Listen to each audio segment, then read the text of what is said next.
This is an earthworm, squishy, harmless, basically a living noodle. And this is also a worm. It's 15 feet long, covered in venomous spines, and hunts by ambushing prey with jaws that can bite through bone. Both are worms. Both evolved from the same ancestors. The only difference? One lives on dirt, the other lives in water. On land, worms decompose leaves. In the ocean, worms become apex predators, grow longer than school buses, and develop hunting strategies that would make horror movies jealous. Why does water turn worms into monsters? Here's the thing about terrestrial worms. They're basically biological recycling machines. Their entire existence revolves around eating dead stuff and turning it into soil. Earthworms consume decaying leaves, bacteria, fungi, whatever organic matter they can squeeze through their tiny mouths. They tunnel through dirt, aerate the soil, and provide nutrients for plants. It's an honest living. And their defense strategy? Hope. That's it. Hope that the robin doesn't see you. Hope that you don't dry out on the sidewalk. Hope that the mole tunneling toward you takes a left turn. They have no armor, no venom, no weapons. They're soft, vulnerable tubes of muscle that survive through sheer abundance. Predators can't eat all the worms. Some will survive. This works on land because competition for decaying organic matter is minimal. No lion is fighting an earthworm for a pile of dead leaves. The resources are essentially infinite compared to demand. And critically, size is a liability on land. Gravity pulls you down. Every inch of length adds weight. A worm longer than a meter would struggle to move, couldn't maintain moisture, and would be a giant slow-moving target. But in the ocean, everything changes. Competition is brutal. Resources are patchy and valuable. And most importantly, water supports your body weight. Buoyancy removes the size constraint that keeps landworms small and humble. So, ocean worms evolved a completely different strategy. They didn't stay small and hope for the best. They got big, they got fast, they got weapons. And some of them got really, really disturbing. Let's meet them. Meet the bobbit worm, Eunice aphroditois, named somehow after something you shouldn't Google at work. This thing grows up to 10 feet long and lives in coral reefs across the Indo-Pacific. But you'll almost never see its full body, because 95% of it is buried underground. Coiled in a burrow it constructs in the sand and rock. The only thing visible are 5 retractable antennae poking above the surface. These aren't for smelling or tasting. They're motion sensors, mechanoreceptors that detect the slightest water displacement. A fish swimming overhead, a shrimp scuttling past. Anything that moves within range triggers the trap. And when it triggers, the bobbit worm explodes from its burrow like a biological landmine. The strike happens in milliseconds, faster than most fish can react. The worm's pharynx everts, basically turning its throat inside out, exposing rows of scissor-like jaws that snap shut around the prey. Then it drags whatever it caught underground. The whole attack is over in less than a second. The jaws are sharp enough to slice through fish scales, shrimp exoskeletons, and even smaller worm competitors. And the force is significant. Bobbit worms have been documented grabbing pufferfish, lionfish, and octopuses, prey significantly larger than the worm's exposed head. When the prey is too large to drag down completely, the worm just saws off a chunk and retreats with its prize. Now, you might be thinking, aren't pufferfish insanely toxic? Shouldn't eating one kill the worm? And you'd be right to worry, tetrodotoxin is no joke. But bobbit worms strike so fast that many prey don't have time to deploy their defenses. The pufferfish gets pulled down before it inflates. The lionfish doesn't get its venomous spines into position. Speed negates defense. And here's the creepiest part. Bobbit worms have essentially no brain, no eyes, no way to visually identify what they're attacking. If it moves, they bite. They've bitten human fingers. They've bitten dive equipment. There are documented cases of bobbit worms accidentally ending up in home aquariums, smuggled inside live rock. The owner wakes up one morning to find expensive fish missing or sliced in half, with no explanation, until they finally spot a massive worm retreating into the gravel. These things can hide for years. Could a bobbit worm seriously hurt you? Probably not kill you, no. We're too large to pull down, but a bite would leave nasty lacerations and, depending on where it bit, could sever tendons or cause significant bleeding. I would strongly advise keeping your fingers away from suspicious holes in coral reefs. If you just realized that the ocean has worms that hunt like trapdoor spiders and can ambush things 10 times their size, hit subscribe because the worms we're about to meet make this one look almost normal. Okay, so bobbit worms are terrifying because they're big and fast, but ocean worms didn't all evolve the same strategy.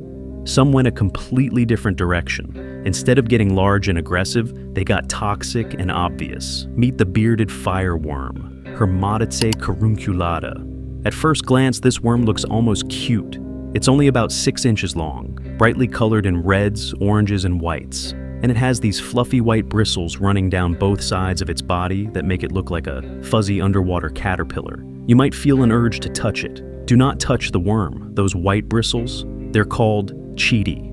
And they're not soft. They're hollow, glass-like needles filled with a potent neurotoxin. The moment you make contact, even gently, hundreds of these needles snap off and embed themselves in your skin, releasing venom directly into your nerve endings. The pain is instant and severe. It's described as feeling like your hand has been set on fire, hence the name fireworm. The burning sensation can last for hours.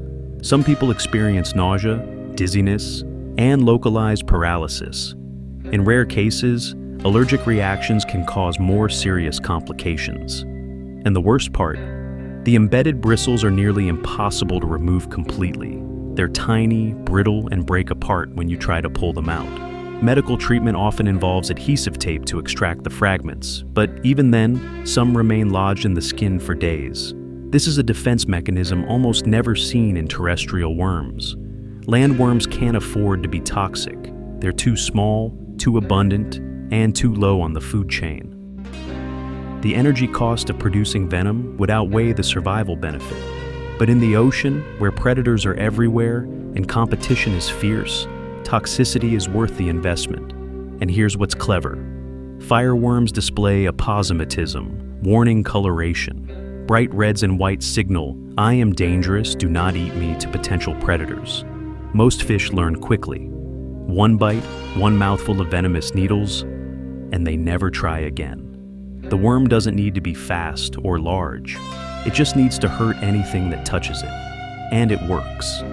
Despite being slow, soft, and relatively defenseless beyond the toxin, fireworms thrive in Caribbean and Mediterranean reefs. Oddly enough, fireworms are actually scavengers, much like earthworms. They feed on dead coral, algae, and organic detritus. But unlike earthworms, which hide in soil and hope predators don't find them, fireworms openly crawl across reefs, daring anything to take a bite. Confidence through chemistry. Fortunately, fireworms aren't aggressive. They don't chase divers. They don't attack. They just drift along, looking pretty and toxic. As long as you resist the urge to pet the fuzzy underwater caterpillar, you'll be fine. So, we've covered big and aggressive. We've covered small and toxic. Now let's talk about a worm that took a completely different evolutionary path. It didn't get bulky. It didn't get venomous. It just got long, absurdly long. This is the bootlace worm, Linnaeus longissimus, and it holds the record for the longest animal ever measured on Earth. Not the heaviest, not the most massive, the longest. In 1864, a specimen washed ashore in Scotland measuring an estimated 180 feet long. That's longer than a blue whale, longer than any dinosaur ever discovered, longer than any creature currently living, half the length of a football field, made entirely of worm. You're probably wondering, how is that even possible? How does a worm grow that long without collapsing under its own weight? The answer is simple. It doesn't have weight, not in water. Buoyancy supports the entire structure. And unlike snakes, which are solid muscle, bootlace worms are essentially ribbons, flat, thin, and incredibly fragile. If you tried to pick one up out of the water, it would tear apart in your hands like wet tissue paper. But being ridiculously long has advantages. Bootlace worms don't have lungs. They don't have gills. They breathe entirely through their skin. Gas exchange happens across their entire surface.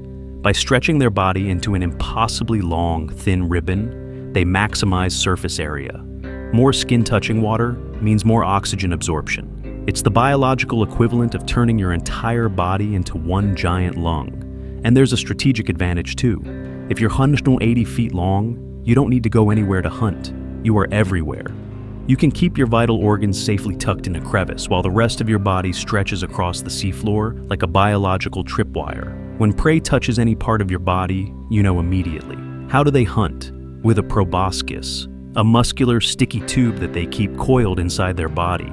When prey contacts the worm, it averts the proboscis, shooting it out like a net gun, entangling the prey in acidic, sticky mucus.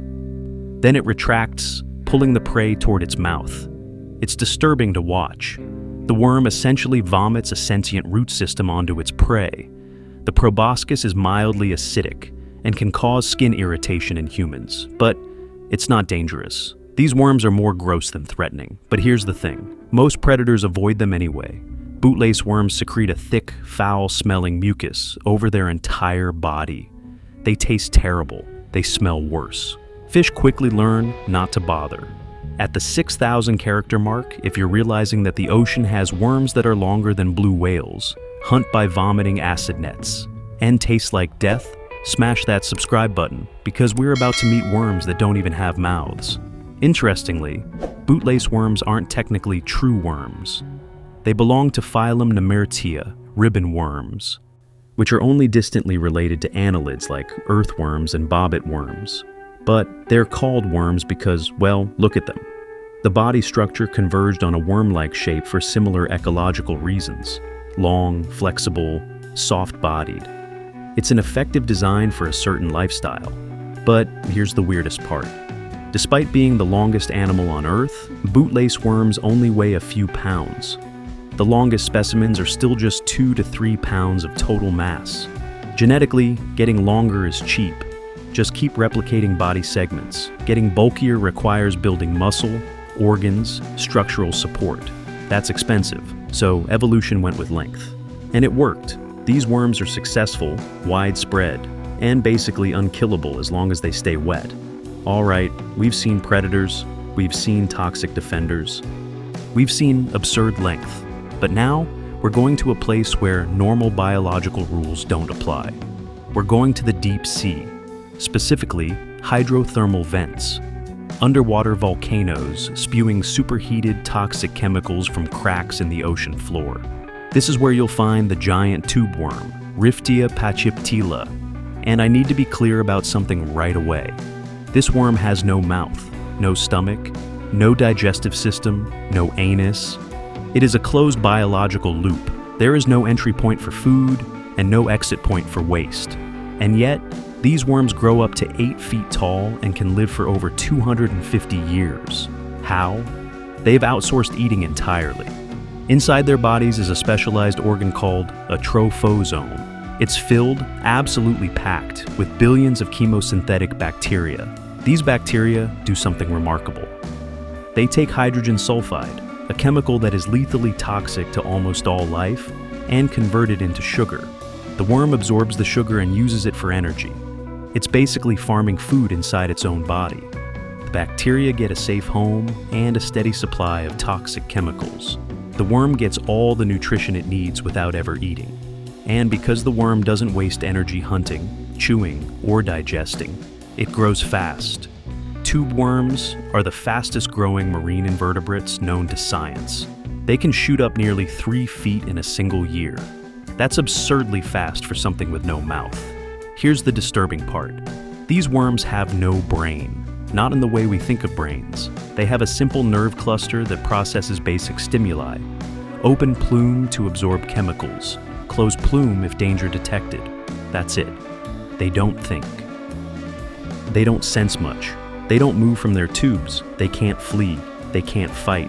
They're essentially biological factories, living apartment complexes for bacteria. It's almost poetic in a tragic way.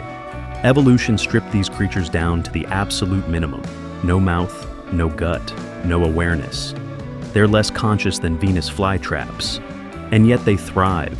Hundreds of them cluster around vents, forming underwater forests of 8-foot-tall red-plumed tubes. Beautiful and utterly alien. Could they hurt you? No. They're completely harmless. They don't even know you exist. You could touch one and nothing would happen. They're essentially decorative pillars powered by toxic waste. So we've met predators, toxic drifters, length extremists, and mouthless symbionts. But there's one more worm we need to talk about. And this one might be the most disturbing of all, because this worm doesn't hunt living prey. It doesn't scavenge scraps. It eats bones. Specifically, whale bones. Meet the zombie worm. Osedax, which translates to bone devourer. These worms are small, only a few inches long, and like tube worms, they have no mouth and no stomach. But unlike tube worms, which farm bacteria for energy, zombie worms grow root-like structures that burrow deep into whale bones. These roots secrete acid, dissolving the calcium matrix and accessing the fats and oils trapped inside the skeleton. When a whale dies and sinks to the ocean floor, a feeding frenzy begins. First come the sharks, hagfish, and other scavengers that strip the soft tissue. Within days, the carcass is reduced to muscle and blubber. Then come crabs, amphipods, and smaller scavengers that clean the remaining scraps. This phase can last months. And finally, once only the skeleton remains, bleached and exposed on the seafloor, the zombie worms arrive. Thousands of them. They colonize the bones, growing their root structures deep inside, slowly dissolving the skeleton from within. It can take decades. A single whale skeleton can sustain a colony of zombie worms for 50 to 100 years. And during that time, the worms are feeding continuously, extracting every last bit of nutrition from the bones. The roots penetrate centimeter by centimeter, branching like blood vessels through the calcium. It's slow, methodical, and relentless. By the time they're finished, the skeleton is riddled with holes, weakened, eventually crumbling into fragments that scatter across the ocean floor. But here's where it gets truly bizarre. If you look at a cluster of zombie worms on a whale bone, you're only seeing females. For years, scientists couldn't find the males. They searched everywhere. Different species of Osedax, different whale falls across the globe. Nothing. No males anywhere. Until someone thought to look inside the females. It turns out, male zombie worms never grow up. They remain microscopic. Tiny larval dwarfs no larger than a grain of sand. And their entire life is spent inside the tube of a female. Sometimes 50, sometimes 60, in extreme cases, even 100 males living inside a single female at once. They don't eat, they don't leave, they don't grow. They just exist in a state of arrested development to fertilize eggs. And then they die. That's their entire existence. Hatch from an egg. Drift as a microscopic larva. Find a female. Crawl inside her tube. Fertilize eggs for a few weeks or months. Die. That's it. It's one of the most extreme examples of sexual dimorphism in the entire animal kingdom. The females are complex organisms with root structures, plumes for gas exchange, specialized tissue for acid secretion, and sophisticated anatomy. The males are barely functional. They're essentially sperm packets with the bare minimum biology required to fertilize eggs. They have no digestive system, no way to feed, no ability to survive independently. They are biological tools that the species evolved to solve a reproduction problem. Why did this evolve? Because whale falls are rare. Incredibly rare. If you're a zombie worm larva drifting through the deep ocean, the chances of finding a whale skeleton are astronomically low. The ocean is vast. Whale falls are scattered across thousands of miles of seafloor. 99% of larvae die without ever finding food. They drift until they run out of energy reserves and simply stop. So, when a female does find a whale fall and establishes herself, successfully anchors into bone, and begins growing, she needs to reproduce immediately. She can't wait for a mature male to show up, because he probably never will. So, evolution solved the problem by keeping males microscopic. They stay inside the female. They're always present, always ready to fertilize eggs. It's horrifying, it's efficient, and it works. Could these worms hurt you? No. They're tiny, slow, and specialized for bone. You're not a whale skeleton, so you're not food. You're fine. But the lifestyle is still deeply unsettling. The idea of dozens of microscopic males living inside a female, existing only to fertilize and die, is the kind of thing that makes you grateful mammals evolved a different reproductive strategy. So, why does this happen? Why are ocean worms so much more terrifying than land worms? The answer comes down to three things: gravity, competition, and energy. First, gravity. On land, size is expensive. Every inch of length adds weight. A worm longer than a few feet would be immobile. It couldn't burrow. It couldn't escape predators. It would dry out and die. But in water, buoyancy eliminates the weight problem. Ocean worms can grow 10, 20, even 180 feet long without collapsing. Water supports their bodies. This removes the fundamental size constraint that keeps terrestrial worms small. Second, competition. On land, earthworms compete primarily with bacteria and fungi for decaying matter. It's low-intensity competition. There's enough dead leaves for everyone. But in the ocean, resources are patchy: a dead fish, a whale fall, a cluster of prey near a reef. If you want to eat, you have to fight for it. You need weapons, speed, size, toxins, something that gives you an edge. So, ocean worms evolved into predators, defenders, and specialists. Third, energy. Terrestrial ecosystems are powered by photosynthesis. Plants turn sunlight into sugar. Herbivores eat plants, carnivores eat herbivores. It's a straightforward energy pyramid. But in the deep ocean, there's no sunlight.